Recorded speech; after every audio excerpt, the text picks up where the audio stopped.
अकबर किसी तरह से हजरत जैनब और हजरत बानो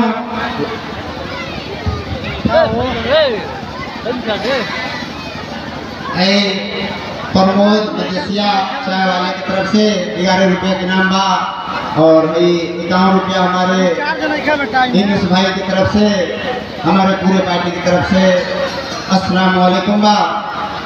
अली अकबर इजाजत ले लेते हैं। सहरेवानो हजरत जैनब मिल करके इनको लड़ने के हथियार चढ़ाती है। कैसे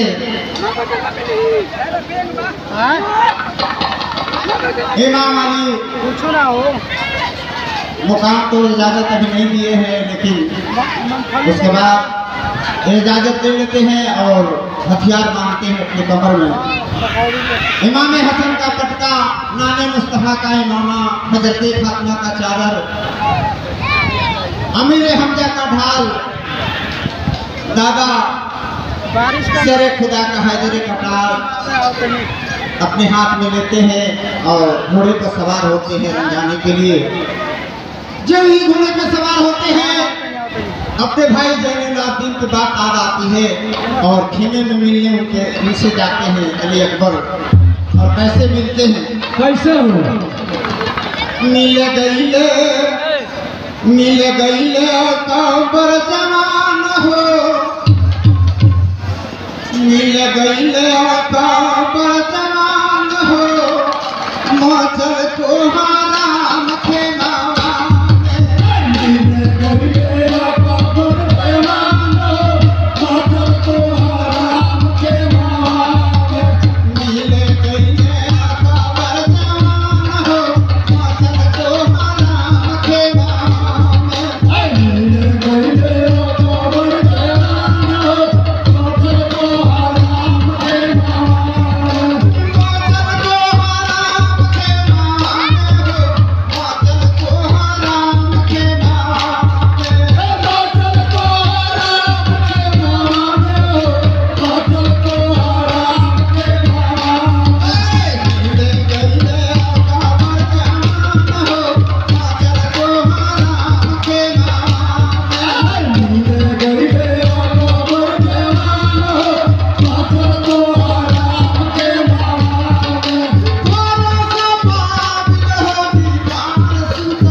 गले मिलने के लिए है फिदा हुसैन की तरफ से 51 रुपये के नाम हमारी पूरी पार्टी की तरफ से अस्सलाम वालेकुम बा।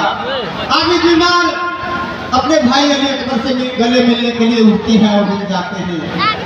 आखिरी में आका बरहो ऊपर लोटी गई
अभी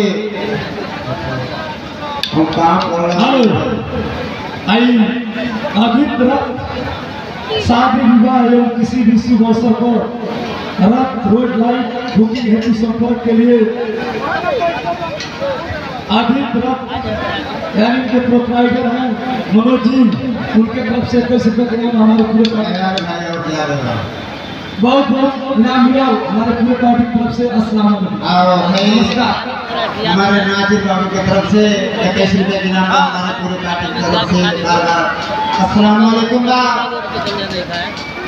अली अकबर अपने भाई आबिद बीमार से अली अकबर से गले मिल करके जो ही बाहर आते हैं, रन में असद ऐलान कर देता है कि है कोई लड़ने वाला जो इमाम अली मुकाम की तरफ से।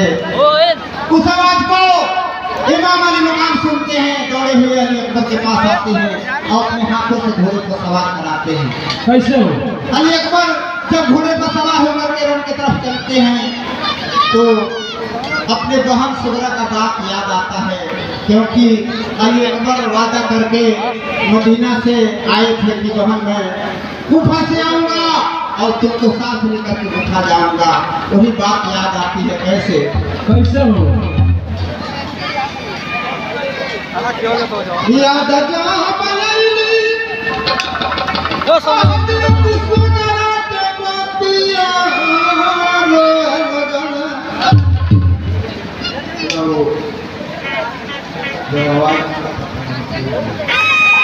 भैया आप लोग माफ करेंगे, हमारा तबियत बहुत सीरियस खराब है, किसी तरह से याद हजरत सुनरा के पतिया बरस लगल अली अकबर के नायना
सवार होते हैं और वहाँ से रन की तरफ चलते हैं।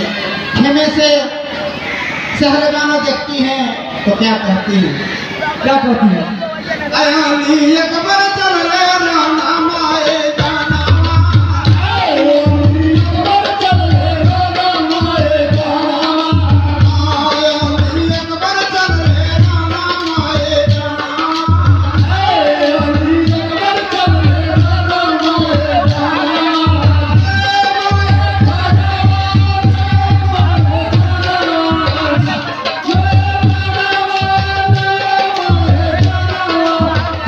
Yeah.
Doctor Abbas Ansari, gram प्रधान मगरपुरा के ये